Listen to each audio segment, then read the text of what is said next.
consultation with the leader of the council and the hub committee member for finance, would change this recommendation. In respect of recommendation HC 6021, members will be aware that the budget is subject to a standalone agenda item later in the meeting. Agenda item 10 refers. In respect of recommendation HC 6321, members will also be aware that the fusion lifestyle matter is subject to a standalone agenda item in this meeting. Agenda item 11 refers. In respect of recommendation HC 6621, I propose the following: that council be recommended to delegate authority to the head of legal services and monitoring officer to make an order under section 109 of the Local Government Act 1972, granting Kelly Parish Meeting the power to consent under section 61F of the Town and Country Planning Act 1990 to the whole of its parish being included in the Milton Abbott, Chillerton and Kelly Neighbourhood Plan. If I could have seconded for those items, please. Happy to second all of those. Thank you, Councillor Cheadle, and thank you, Councillor Joey. You did have to be mindful of Councillor Edmund's knees. I could hear creaking. Thank you, members. In that case, can we take that to the vote, please?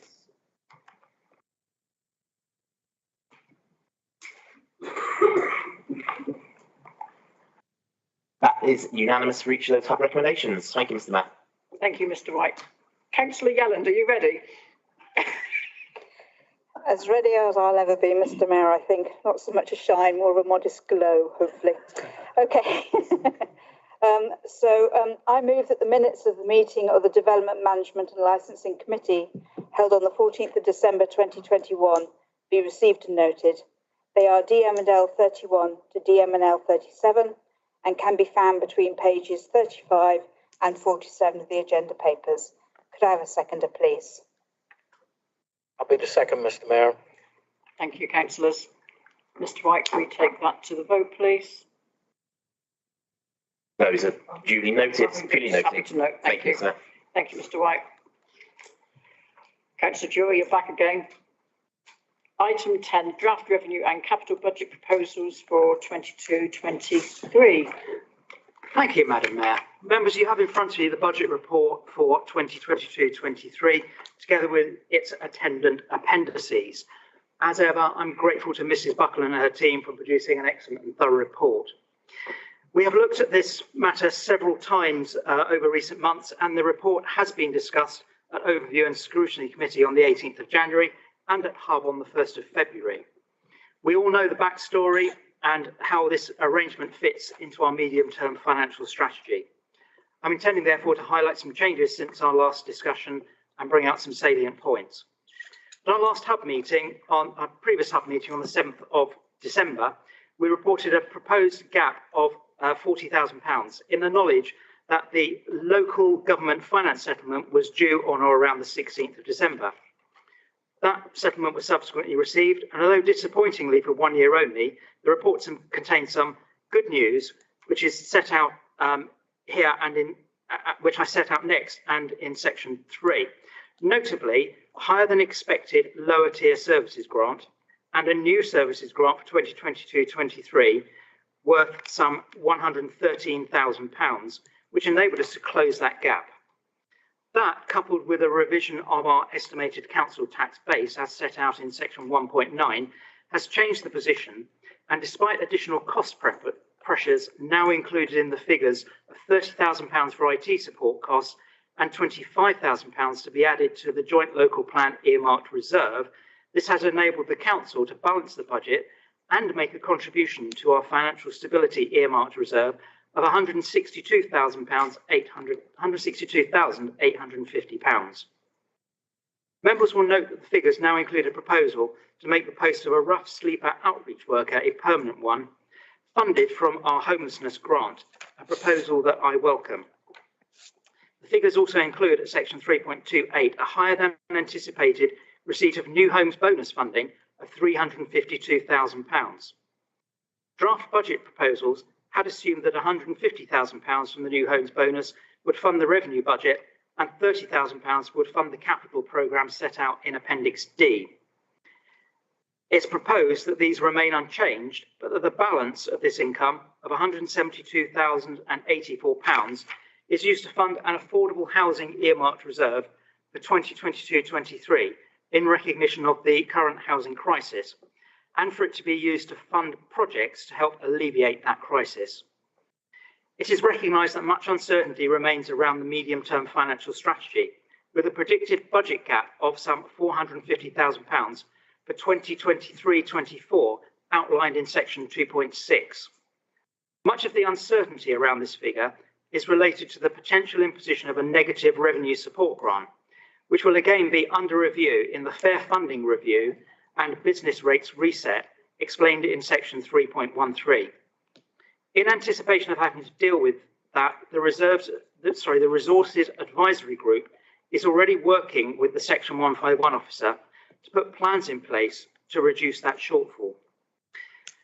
It's worth noting in this report, section 3.36, that this year's figures include £122,000 to enable the plan for West Devon to be delivered. This is in addition to existing resources which have been reprioritised and redistributed. The medium-term financial strategy also includes £168,000 in 2023-24. Households therefore will pay less than 10p a week extra, or £4.74 per week for the services that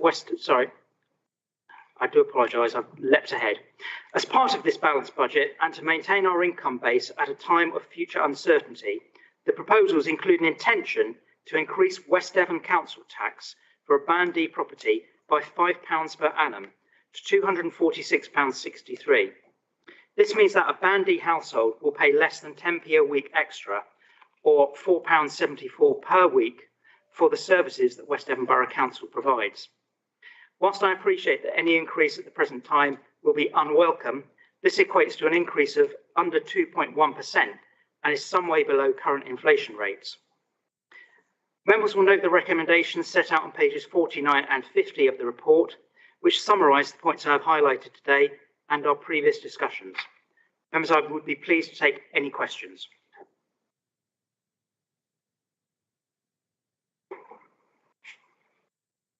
Councillor Daniel. Thank you, Mayor.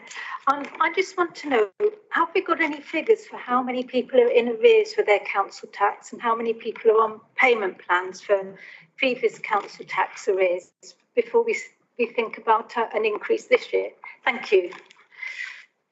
I don't know if Mrs. Buckle has that figure at all. I haven't got that figure to hand, Leader, but we can certainly provide that information to members. Thank you.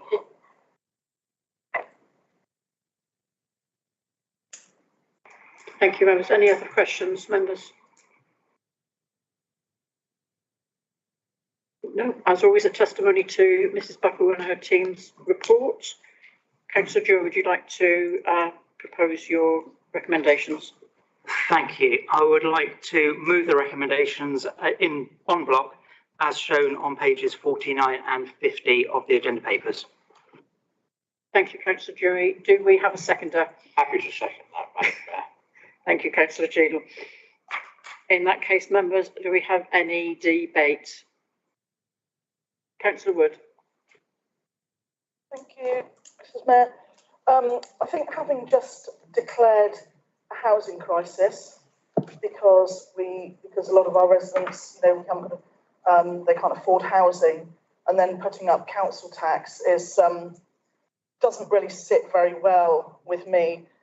I fully understand the reasons why we're having to put council tax up year after year, but I just wonder what the message is that people get out there when we're saying that we are increasing council tax, again, year after year that we do this. So yeah, it's just that sort of imbalance of we're saying on one hand that people can't afford housing, and I think we know from studies that an average household this coming year will have an extra £1,000 in cost to pay. And, okay, £5 of that or under £5 of that is for West Devon Borough Council. And every single other agency is also asking for lots of money. So I think we just need to be really considerate of how we place this when we're asking people for more money. Thank you. Thank you, Councillor Wood. Any other members wish to act? Councillor Renders, thank you. Thank you, Madam Mayor. Well, I'm not changing my stance on this from last year. And I suppose in some ways I'm just saying exactly what Councillor Wood has said there, in that given the circumstances that we find ourselves in, given the areas that I represent, which have been more rural, we've got to look at value for money. We have got a housing crisis. What I would, and I do accept that, and as I did last time, that the majority of the increase to the householder is made up not from us, from a myriad of other costs involved. I can never support this. I just feel we need to be seen to be making a gesture to say, hey guys, we're on your side. We've listened to what you're saying to us. I get the amounts. I would also like to have seen us as a council maybe actually challenging the overall huge increase that we've got, given the fact that we're on the back of, what's coming through with COVID, the hardship that people are having. I think we've, as council, we can't in one breath say one thing and recognise that we've got a crisis on our hands, and in the next breath be seen to put it up to its maximum amount. And again, I'm back to it's not a huge amount, but it's how we perceived, how are we seen by the people that voted for us. And I got more, the feedback again this year was, and we're seen as the one collecting to be the bad person in all of this. So I'm going to go with what I did last year, and I won't be supporting the increase on this one. And those are the reasons why. Thank you, Councillor Renders. Councillor Bridgewater.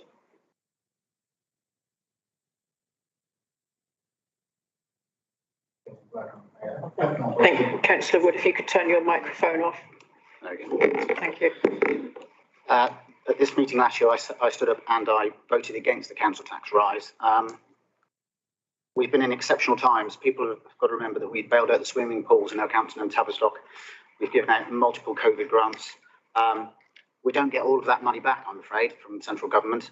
So what I would like to say, and I do listen and I do appreciate what Councillor Renders has said. I would like to see us put it up by a lesser rate if we could possibly do so. But also, could we send out something with comms, sending the information out, explaining that we are unfortunately, we have the bad job of collecting the council tax in, which puts us in a very bad light. And if we could put something out with comms just to explain the fact that, it's not us, our levy is the smallest by far. I feel very sorry for the residents of Tavistock. Our precepts are the second highest in the borough. So I just, I will be voting for this motion, but it is with a very heavy heart. Thank you, Councillor.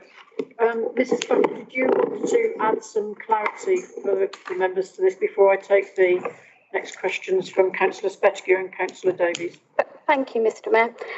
So in terms of our council tax arrears figures, which Councillor Daniel asked the question, yes, on our balance sheet as at March last year, we had 1.2 million in council tax arrears, and we had a provision against that of just over 435,000. That was a provision for sort of bad and doubtful debts. I can't give you a breakdown of how many residents or customers that is, but we can provide that information following the council tax meeting, today's meeting. With regards to what the other authorities are, Devon County Council have yet to vote on their council tax increase. They have a full council meeting on Thursday, but currently it's being proposed an increase of 2.99%. So the Devon County share of the council tax bill would increase by £45.18. We do have all of our town and parish councils have provided their precepts. An average precept would increase from £87.11 to £89.20. So the parish increase is £2.09 on average. That's 2.4%. The police increase would be £10. That is 4.23%. And with regards to the fire, that would be an increase of 1.99%, and that would be £1.79. So if you put all those elements of the bill together, If it were to be a £5 increase, an average boo in West Devon would increase by 2.96%, which is £64.06. Thank you. Thank you, Mrs. Buckle. Councillor Spetchke, would you like to add to the debate? My apologies for saying questions. Yes, I'm quite happy to. Thank you, Madam Mayor. I'm an idealist, and fundamentally I'd love to see council tax not increase. I understand after 3 years here why it's important. And in an ideal world, I'd love to see maybe us set an example to other authorities within Devon and maybe, cut society a bit of a break. However, it's not that simple. So after speaking to lots of my residents on the telephone and this morning, knocking doors and speaking to people face to face, overwhelmingly, residents in my ward feel that although they are disheartened by the idea of rising their council tax, they understand its importance, and for that reason, I will be supporting the motion. Thank you, Councillor. Councillor Davies. Thank you, Madam Mayor. Speaking really as Chairman of Audit, one of the things we struggle with for many, many years is to actually have a balanced budget, and the finance team do a fantastic job at that. I don't like paying council tax, some of you may, but I prefer not to pay it, and it does seem to be an extortionate amount. But it's £5 a year, and I know £5 a year is a lot of money if you haven't got it. But if we don't actually increase it, that does have a cumulative effect next year. But if we don't increase it, then what are we going to cut? Because we've already got a shortfall, going through the next 5 years, looking at our medium-term financial strategy. And if we don't start having increases in council tax, that means we're going to have to cut something else. And what's that going to be? So I think that's the thing we're going to look at. So I will be supporting this. Thank you, Councillor Davies. There are no members further members wishing to Councillor Cheadle. Oh, thank you. I was always going to say what Councillor Davies is going to say, but put a slightly different spin on it. We collect this money and we use it to the benefit of our residents. This is money that we hold for our own devious purposes. This is money we use as wisely as we can to the benefit of those that live here. If we were a council that was beset by stories of wastage and ill spending, then residents would challenge us, but we're not. And through the superb officers of Mrs. Buckle and her team, we've developed a reputation, I think, for absolutely sound finances. So we wouldn't be raising this council tax unless we needed to. And had we not been prudent with our finances, for example, we wouldn't have found the money to keep the Oakhampton Leisure Centre open during the COVID crisis, as many councils around the country couldn't keep such facilities going. So I think our residents probably will understand that this is a relatively modest raise in the precept, and it will be spent wisely. Thank you. Thank you, Councillor Cheadle. Councillor Pearce. Thank you, Mr. Mayor. This has been a difficult decision for many years, ever since austerity started in 2010.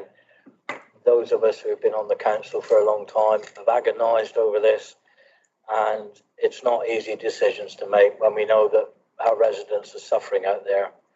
However, because of the prudence of the way we work and the excellent financial officers we have been able to handle the difficulties of COVID in a much better way than a lot of authorities. So it's important that we don't lose the importance of this. Although it's an increase of 10 pence a week, and it will affect some households quite severely maybe, we have to remember this. If we don't support this today, the money that's raised from this increase the loss will be compounded over the coming years, because you never make that money up. I think it's around about 49,000 that we will gain by raising the £5 on the Band D properties. And don't forget, it's not Band D property that is just paying it. It's all the properties. So the ones above Band D will be paying a higher amount. But it's important that we retain this integrity with our finances. We have done a very good job over the years through austerity, and through some very difficult times. So I would urge members to support this increase. Although it's a difficult decision, it is important that we've got money coming in for the future. Otherwise, things are going to be very much tougher than they're likely to be in 2 or 3 years' time. Thank you, Mr. Mayor. Thank you, Councillor Pearce. Councillor Drury, would you, oh, my apologies, Councillor Yelland. Thank you, Mr. Mayor. I don't want to repeat what people have already said, so I won't. Beyond just simply saying that I don't think any of us, I'd be surprised if anybody in this room wants to increase council tax. None of us do. And I would actually really encourage members who feel that they can't vote for this, that perhaps over the next, before we come to the next budget next year, is to come forward with alternative options as to what we could do, which would prevent us having to put council tax up in the future. We need to bear in mind that the costs are increasing for everybody, which includes the services that the council delivers. And we're all residents, we all live here and work here and generally are here, and we're all affected and impacted by this. I certainly don't want to increase council tax, but I don't see that we have any option at the moment. We are a prudent council who, as others have already said, we have a brilliant finance team. We've done a lot of work in the past historically to look at reducing our expenditure and increasing our income through other sources. However, we do still need to provide the services that we need to provide, and we need to consider this from a borough-wide perspective. Thank you, Mr. Mayor. Thank you, Councillor Yelland. Councillor Drury, would you like to sum up and put the proposal forward? Thank you. Thank you, Madam Mayor. Yes, I mean, I agree with a lot of things that have been said. I don't think any of us want to stand here at a time when we know that people within our communities are having difficulties and propose an increase in cost to anything. We have, I think, to be realistic and recognise that this council is a well-run council. Its finances are extremely well-run. I believe this council is extremely efficient and lean at what it does. And we've spent a lot of time, and I know that the chief exec and others in the senior leadership team have spent a lot of time realigning resources and making absolute best use of what we've got in order to do the things that we as members have set out that we want to do in a plan for West Devon. If I could slightly correct Councillor Pearce with a very excellent point he made, I think it's £49,000 for each percentage point. So a 2% increase is actually almost £100,000 in terms of lost revenue, and compounded over a number of years. Obviously, one can see the effect of that. We're already looking at a medium-term financial strategy where we have nearly a £500,000 deficit next year, and we have started work already on trying to address that. So we really cannot forego the benefit of having that extra income and building upon it. In an ideal world, yes, we'd probably have no council tax at all. But we do have to pay for those services. We do have to pay for things that our residents use. And much of a plan for West Devon is aimed at providing services for people who are the most vulnerable and the most needy in our community. And I would like to perhaps challenge those that think that we shouldn't be increasing council tax by 2%, which I'm sure everyone will have noted is a long way below the current inflation rate. Perhaps to think about what things they might cut in order to enable us to balance our budget now and moving on from this position. So I fully support the motion and would appreciate if members could think very carefully and vote accordingly. Thank you, Madam Mayor. Thank you, Councillor Drury. Now, members, as this is the budget, we will be taking a recorded vote. Mr. White, would you like to go down through the list, please? Thank you, Mr. Mayor. So, members, we're voting for these on block points 1 to 12. Councillor Blackman. 4. Councillor Bolton. Councillor Bridgewater. Councillor Cheadle. 4. Councillor Crozier. 4. Councillor Daniel. Against. Councillor Davies. 4. Councillor Edmonds. 4. Councillor Ewings. Councillor Hayworth. 4. Councillor Drury. 4. Councillor Kemp. 4. Councillor Kimber. 4. Councillor Leach. 4. Councillor Moody. Councillor Mott. 4. Councillor Moyes, 4. Councillor Pearce, 4. Councillor Renders, Against. Councillor Ridges, Councillor Samuel, 4. Councillor Southcott, 4. Councillor Spettigue, Councillor Vashon, 4. Councillor Wood, Against. and Councillor Yelland. 4. Thank you, members. That is therefore 22 votes in favour with 4 against, and the motion is declared carried. Thank you. Thank you, members. Moving on now to item number 11, Fusion Lifestyle Leisure Contract Support Update. Councillor Leach, would you like to introduce your report, please? Thank you, Mr. Mayor. This report provides an update on current performance levels, the recovery and business impact within the contract, and proposed contract variations so as to mitigate those impacts. It recommends the future management fee profile is adjusted to reflect the impact of the pandemic. These changes do not vary the total management fee due over the contract period, which remains the same. So the impact is one of timing, cash flow, and revenue income from the management fee payable. An independent consultant was commissioned to report on the proposals and provide a view as to their relative merits, the state of the market, and the bigger picture strategy options. The report is included in the appendices.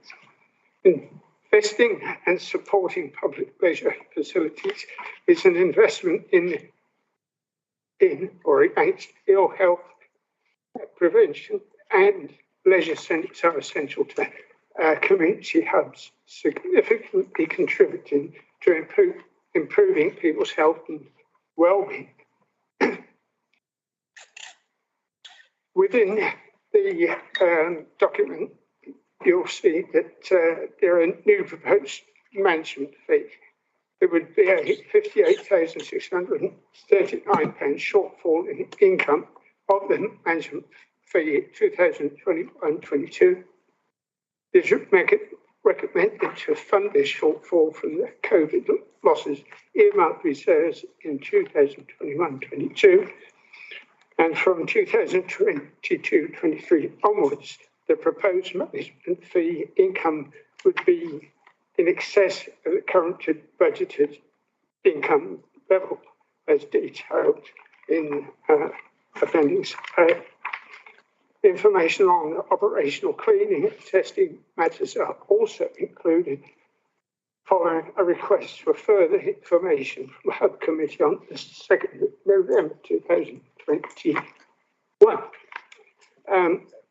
I believe that Mr. Brooke would like to take now question.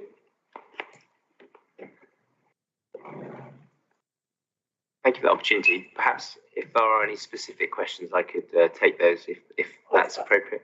Yeah, I think before we go into questions, Mr. Brooke, if I could remind members that some of the papers are part 2.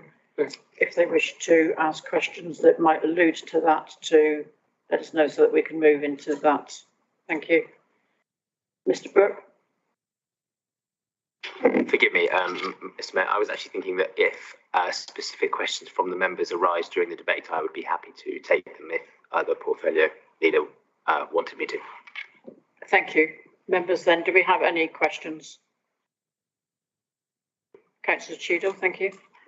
Thank you. I was just interested in the statistics shown in the paper. This is not in part 2, this is in the main paper, on the what you might call the bounce back, showing the figures in March 2020 and again in December 21.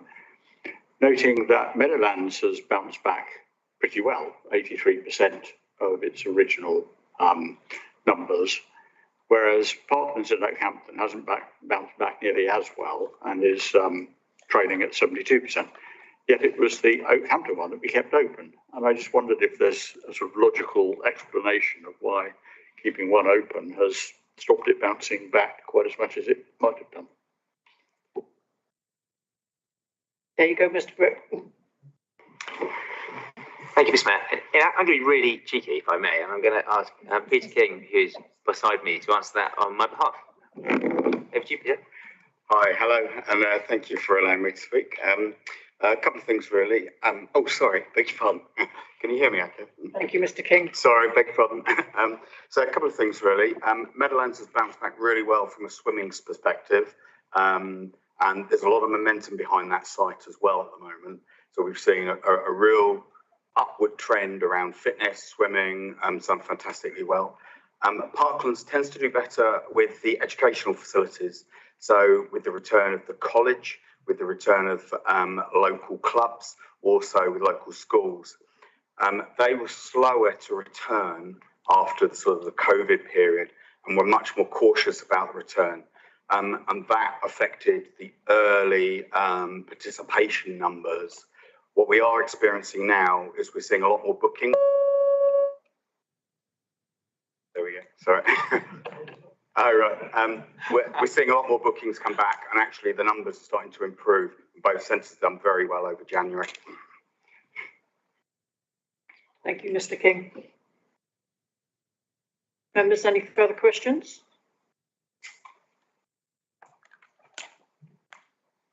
I think Mr. Brooke and Mr. King, you're getting off a bit late here. Last opportunity. In that case, then, Councillor Leach, would you like to propose your recommendation?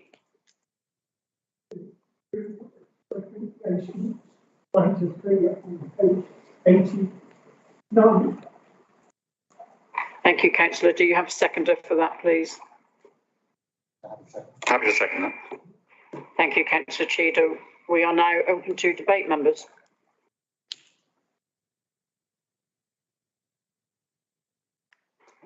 Councillor Scottigue.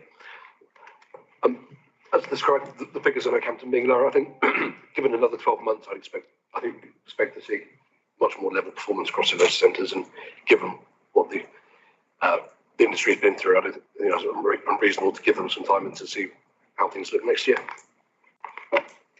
Thank you, Councillor. I think, Mr. White, we are ready to move that to the vote. Those in support.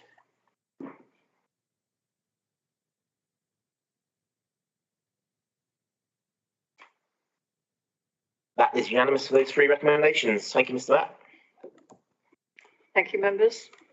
Mr. White, we did have item 14. Is that still relevant? Has that been scratched from the updated agenda? No, we're on item 12 or 14. I'm sorry. Wrong bit of paper. My apologies. Thank you, Mr. Wright. Item 12, Councillor Joe, would you like to introduce the poorly named, I'm sure, CARF scheme? Thank you, Madam Mayor. Members, you have in front of you a paper in relation to the COVID Additional Relief Fund. The government has announced an additional scheme to benefit those businesses paying business rates and affected by the pandemic who were ineligible for existing support linked to business rates. Some of these businesses have tried to achieve a reduction in their rates by asking for a rateable value review as a result of a material change of circumstances. Appeals on these grounds have been declined as inappropriate, but in recognition of the particular circumstances, this fund has now been set up to address situations locally where a reduction in business rates as a one-off item might be deemed appropriate. The council's award is £633,714. There are some time pressures on the award process that needs to be set up before business rates bills are issued at the end of February. In view of these pressures, the agreement of council is sought to delegate approval of the scheme details to a panel consisting of the leader, the mayor, the chair of overview and scrutiny, and the lead hub committee member for the economy. The papers in front of you, members, and I'd be happy to take any questions. Thank you, members. Any questions? I think we've obviously reached that point in the afternoon. Councillor Jury, would you like to propose your recommendations? We've reached peak question. Thank you. Members, if I could put forward the recommendation as set out on page 165 of your agenda papers. Could I have a seconder, please? I would second that. Thank you, councillor Cheadle. Members, any debate?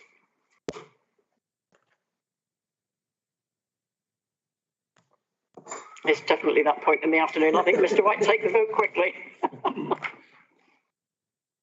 All in favour, members?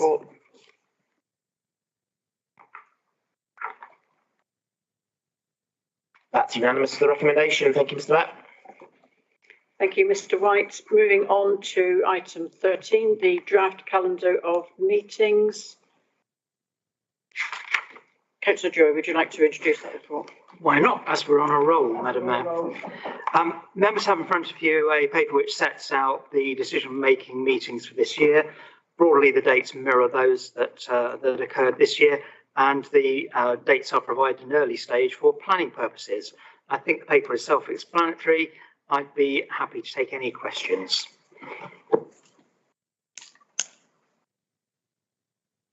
I see none coming forward. Councillor Joy, do you have a seconder for your? I would second that. Thank you, Councillor Cheadle. Yes, in which case sorry. I'd like to move the recommendation that council be recommended to approve the draft calendar of meetings for 2022-23 as presented at Appendix A. If we could have a seconder, thank you. Thank you, Councillor Cheadle. I'm not happy to second that. I'll second that. Thank you. Members, any debate? I think we're definitely getting a bit demob happy at the moment, aren't we? Mr. White. Thank you, Mr. Mayor. All in favour, please show.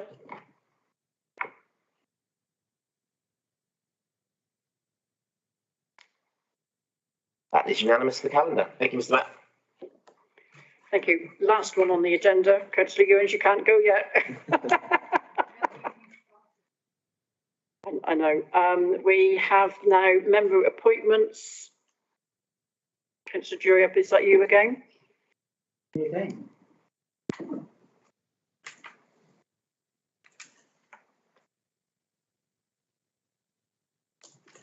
Thank you, Madam Mayor. Members, you have in front of you a paper which deals with a couple of items. Firstly, the appointment of Councillor Crozier to be the council's representative to serve on the Tamar Valley AONB. And secondly, to approve the appointment of Councillor Vachon to be the council's representative to serve on the Tavistock College Endowment Fund trustees. The paper also included a note of the requirements of the Local Government Act regarding 6 monthly attendance at meetings, which I believe is now no longer required as part of the agenda, Mr. White. That's correct. It's purely a noting exercise now. Thank you, Leader. Thank you. So, any questions, members?